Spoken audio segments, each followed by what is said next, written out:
120 शब्द प्रति मिनट का यह डिक्टेशन स्टार्ट होगा 5 सेकेंड बाद।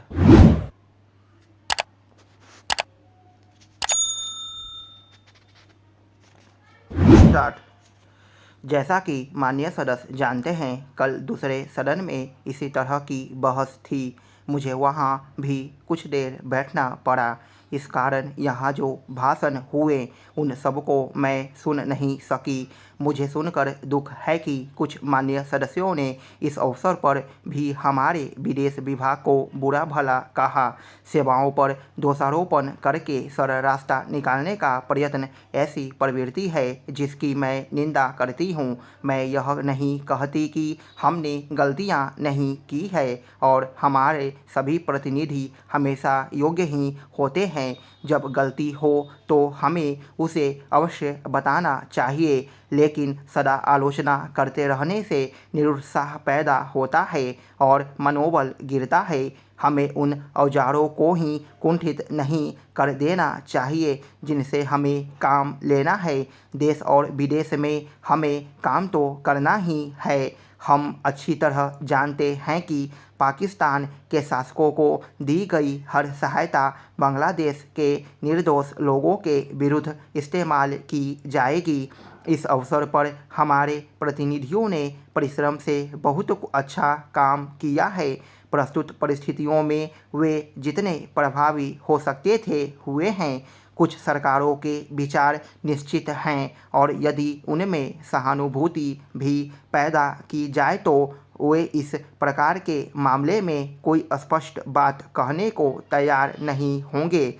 मैं कहना चाहूँगी कि हमारी उन सेवाओं ने जो वर्तमान स्थिति से निपटने में जुटी है, साहस और समर्पण का परिचय दिया है। यदि कुछ माननीय सदस्यों को गाली देकर और सरकार पर साहस, दिशा और यहाँ तक कि समझ की कमी का आरोप लगाकर कुछ संतोष मिलता है तो मैं उन्हें इससे वंचित नहीं करना चाहती। कुछ सदस्यों के लिए हिम्मत का अर्थ गले की ताकत और भावुकता की भाषा है। काश की जिंदगी इतनी ही सरल होती।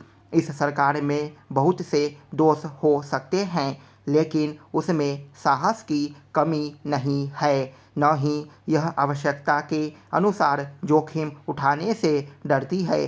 जैसा मैं बहुत बार कह चुकी हूँ, हम इस स्थिति या किसी भी स्थिति के केवल कानूनी पहलू की चिंता नहीं करते। हम चिंता करते हैं केवल एक ही बात की, और वह है हमारे राष्ट्रीय हित, सुरक्षा और स्वाभाविक रूप से बांग्लादेश के बहादुर लोगों की सुरक्षा। इसी कारण से शांति से काम करने का महत्व है। मान्यता शब्द की हर तरह से मांग आई है। मानव की मान्यता देने भर से ही वे बहुत सी कठिनाइयां हल हो जाएगी जो बांग्लादेश के लोगों के सामने है, हमारे देश के सामने है और विशेषकर हमारे सीमांत राज्यों अर्थात पश्चिम बंगाल, असम, त्रिपुरा और मेघालय के समक्ष है। हमने इस प्रश्न के हर पक्ष पर बड़ी गहराई से सोच विचार किया है। जैसा कि मेरे साथी ने बताया है,